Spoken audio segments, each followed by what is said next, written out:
te prie, écoute-moi. C'est ma digne louange, par pur amour au Christ. Je veux t'aimer, je veux t'aimer. C'est ma digne louange, par pur amour au Christ. Je veux t'aimer, je veux t'aimer. Je veux t'aimer, ô Christ, je veux t'aimer. À genoux, je te prie, écoute-moi. C'est ma digne louange. Par pur amour pour toi, ô Christ, je veux t'aimer, je veux t'aimer. More love to thee, more love to thee. Oui, fidèles téléspectateurs de la télévision de l'Église méthodiste unie Côte d'Ivoire, soyez salués dans le précieux nom de notre Seigneur Jésus-Christ. Encore une joie pour moi de vous retrouver. Merci pour notre rendez-vous. Merci d'honorer ce rendez-vous. Merci de m'accepter humblement chez vous. Prions le Seigneur qu'il dirige ces instants. Prions le Seigneur qu'il conduise ce moment. Prions le Seigneur que nos petites personnes s'effacent et que lui seul donne gloire à son nom, au nom puissant de Jésus. Un cantique, un message. Le cantique du jour, c'est « Je veux t'aimer au Christ ». Ce cantique a été écrit par une dame du nom de Elizabeth Payton Prentice en 1869. Elle est née le 26 octobre 1818 à Portland, dans l'État de Maine, dans le New England, aux États-Unis. C'est la cinquième d'une famille de 8 enfants. Son père était un pasteur très connu. Elle fut influencée par le réveil chrétien à l'époque, réveil dont les fondements étaient la parole de Dieu, la mission et les œuvres. Sa famille se réunissait 3 fois par jour pour la prière. Je prie que ma famille puisse se réunir 3 fois par jour pour prier. La mort de son père suite à une tuberculose en 1827 l'affecta. Elle donna sa vie au Seigneur en mai 1831 et très tôt, elle montra des capacités mentales avérées, une prompte et profonde sympathie et une perspicacité exceptionnelle. À 16 ans, elle écrivait des histoires et poèmes pour un périodique chrétien. Elle ouvrit en 1838 une école de jeunes filles à son domicile et 2 ans plus tard, elle fut nommée chef de département dans une école de jeunes filles. Elle épousa en 1845 Lewis Prentice, un futur pasteur. Donc, fille d'un pasteur et épouse d'un pasteur. Elle a publié 25 ouvrages, romans, poèmes, religion, dont l'un fut un best-seller, c'est-à-dire vendu à plus de 200 000 exemplaires aux États-Unis. Elizabeth Payton Prentice est décédée le 13 août 1878 à Dorset, dans le Vermont, aux États-Unis, à l'âge de 60 ans. La musique est d'un homme d'affaires, un industriel, un inventeur, un maître de chœur, un directeur de chorale, un docteur en musique. Il est né le 3 février 1832 à Preston, dans le Connecticut, aux États-Unis. 5e des 8 enfants de sa famille, Doane montra très jeune un incroyable talent musical. Très tôt à l'adolescence, le bishop Howard William Doane va jouer la flûte, le violon et la contrebasse. Titulaire d'un doctorat en musique, il a été directeur de la chorale de l'Académie musicale à Woodstock et comptable industriel. Un comptable, un industriel, un inventeur, un hymnologue, un directeur de chorale, un leader ecclésial, un philanthrope. Plus de 70 brevets d'invention et d'innovation lui sont attribués dans le domaine de l'industrie du bois. Oui, il a généreusement financé des institutions telles que des écoles, des conservatoires, des instituts bibliques, des universités, des campus et des églises baptistes. Donc, c'était un baptiste. Il est décédé le 23 décembre 1915 à South Orange, dans le New Jersey, aux États-Unis, à l'âge de 83 ans. Et alors, Elizabeth Prentice était une femme fragile, avec une santé fragile. Durant toute sa vie, Elizabeth va souffrir, n'est-ce pas, intensément d'une insomnie chronique, mais peu de gens le savaient. Malgré sa misère, malgré sa maladie, malgré son tempérament mélancolique, malgré son tempérament morbide et sensible, le visage que le monde extérieur apercevait et voyait, c'était toujours un visage radieux. Elle s'efforçait de surmonter son irritabilité due à sa maladie. Elle est décrite comme une femme aux yeux brillants avec un sens aigu de l'humour. Bien qu'ayant une santé fragile, car la maladie ne lui laissait aucun moment de répit, elle était forte dans son esprit. En tant qu'enseignante, elle fut profondément préoccupée par le salut des âmes de ses élèves, dont plusieurs ont été gagnés au Seigneur grâce à elle. La crise passa et Prentice s'installa petit à petit dans un moment de joie plus profond qu'elle n'avait connu auparavant. Voici quelqu'un qui est malade, quelqu'un qui a une insomnie chronique, quelqu'un qui a une santé fragile. C'est comme si les circonstances où la maladie s'enchaînait, se déferlait et s'acharnait sur Prentice. Et c'est dans ce petit moment de joie, de bonheur, entre les devoirs d'une épouse de pasteur et ceux d'une femme au foyer, qu'elle va se mettre à écrire des poèmes, des ouvrages religieux et des romans. Voici deux de ces poèmes que je vais vous lire. Elle dit, « Je vois maintenant que vivre pour Dieu est une grande chose. Qu'on ait des aptitudes pour être utile à son service, de manière active ou non. C'est aussi une merveilleuse grâce de pouvoir souffrir et toujours glorifier le nom de Dieu.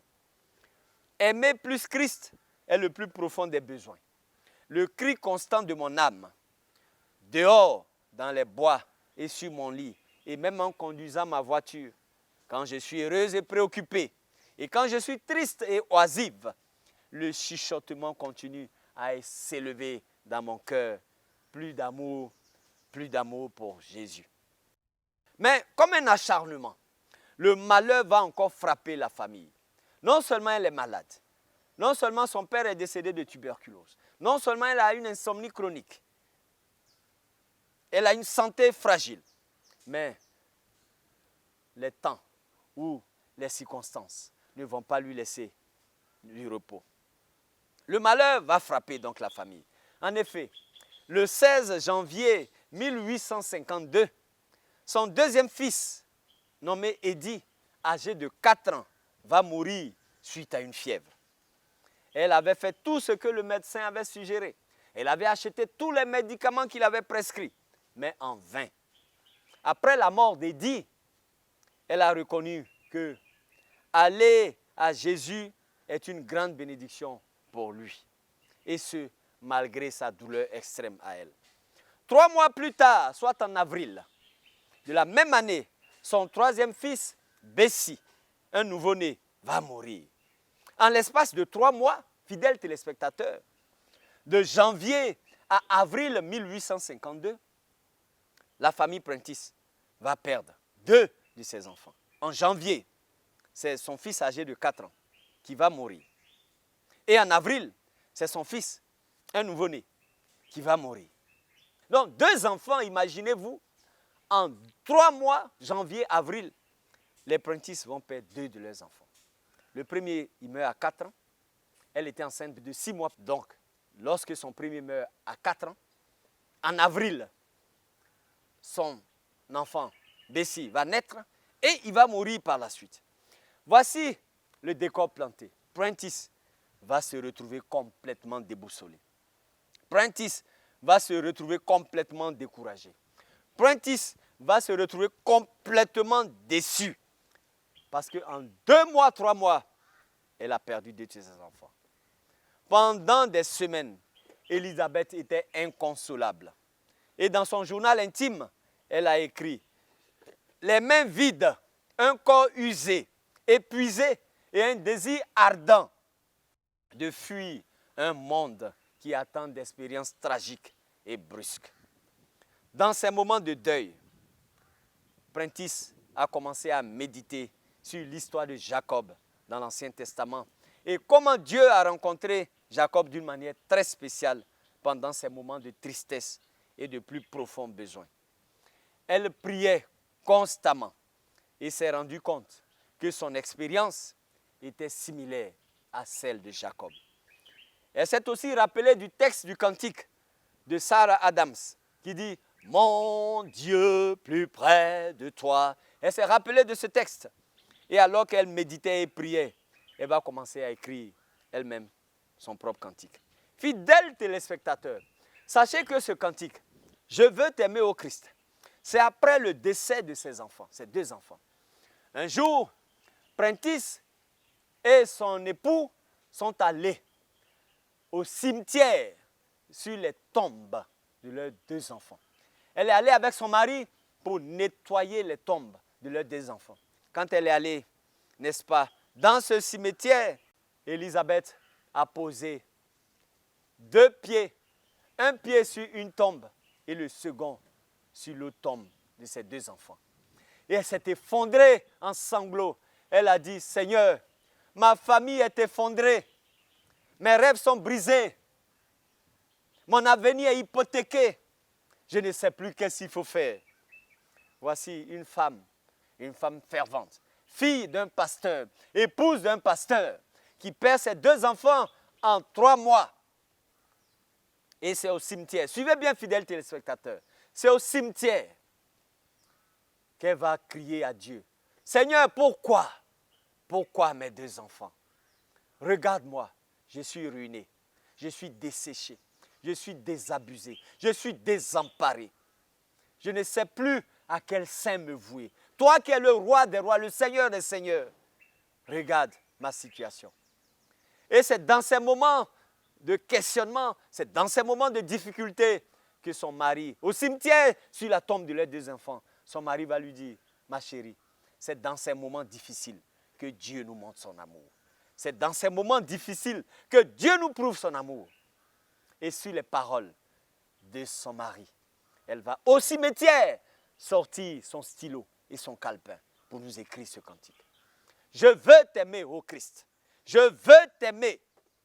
Je veux t'aimer, ô Christ. À genoux, je te prie, écoute-moi. C'est ma digne louange, par pur amour pour toi.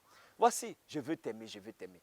Quand nous chantons ce cantique, nous n'imaginons pas que ce cantique a été écrit au cimetière, après qu'une femme de pasteur ait perdu ses deux enfants. Et c'est sur la tombe de ses deux enfants, un pied sur une tombe et l'autre pied sur la deuxième tombe, c'est là qu'elle a écrit ce cantique.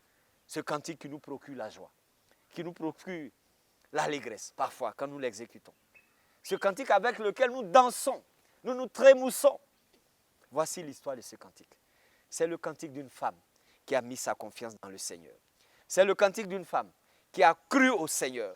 C'est le cantique d'une femme qui dit au Seigneur que malgré les difficultés, malgré les soucis, malgré la maladie, malgré le deuil, je veux t'aimer, ô Christ. Je veux t'aimer, je veux t'aimer. Et elle a écrit ce cantique sans y accorder trop d'attention. C'est 13 ans après qu'elle montra le poème à son mari. Il fut imprimé d'abord sous forme de dépliant en 1869 et cet hymne a depuis été traduit en plusieurs langues, y compris l'arabe et le chinois. Il s'agit d'une réponse universelle de croyance sincère partout dans le monde. Oui, une réponse universelle. Dans nos difficultés, dans nos moments d'affliction, Jésus nous aime plus que nous le croyons. Dans nos moments de deuil, dans nos moments de joie, dans nos moments de peine et de souffrance, Jésus nous aime. Et nous devons toujours proclamer que Jésus nous aime. Oui, consacrée au Seigneur, Élisabeth essayait de vivre une vie joyeuse. Elle a dit, et je cite, « Une grande partie de mon expérience de la vie m'a coûté un grand prix et je voulais l'utiliser pour réconforter d'autres âmes. » Son cantique fut chanté à ses funérailles. Son expérience a été pour elle une occasion pour réconforter des âmes en difficulté. Mon frère, ma soeur, sache que dans tes moments de difficulté, Jésus est avec toi. Proclame sans cesse ton amour pour lui, ton expérience, certes, le Seigneur veut l'utiliser.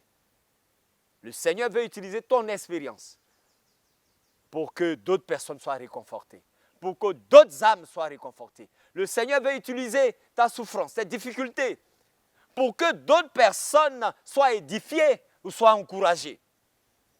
Et son cantique nous dit encore des strophes que nous ne connaissons pas. Elle dit, quand je veux être joyeuse sur cette terre, quand j'aspire à la paix et au repos, c'est toi seul que mon cœur recherche.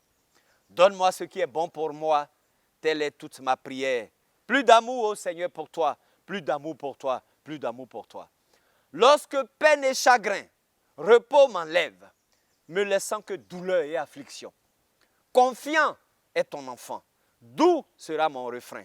Plus d'amour pour toi, ô Seigneur, plus d'amour pour toi. Alors mon dernier souffle murmurera ta louange, et ce sera le cri de séparation.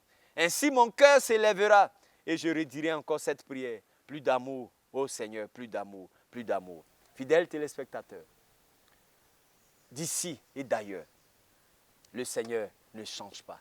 Il est le même hier, il est le même aujourd'hui, il est le même demain. Qu'il vous réconforte malgré vos tribulations. Qu'il vous réconforte malgré les moments de deuil que vous traversez. Qu'il vous réconforte malgré les difficultés que vous connaissez. Plus d'amour pour Christ, plus d'amour pour Christ. Sachez que c'est dans nos moments d'affliction que Christ veut que nous lui manifestions notre amour. Soyez bénis et encouragés par cet hymne. Soyez bénis et encouragés par ce cantique et proclamez sans cesse que vous voulez aimer Christ. Vous voulez aimer Christ. Je veux t'aimer, ô Christ, je veux t'aimer. À genoux, je te prie, écoute-moi. C'est ma digne louange, par pur amour au Christ. Je veux t'aimer, je veux t'aimer. Soyez salués et d'ici là, nous nous verrons dans 2 semaines, si Dieu le veut, au nom de Jésus. Amen.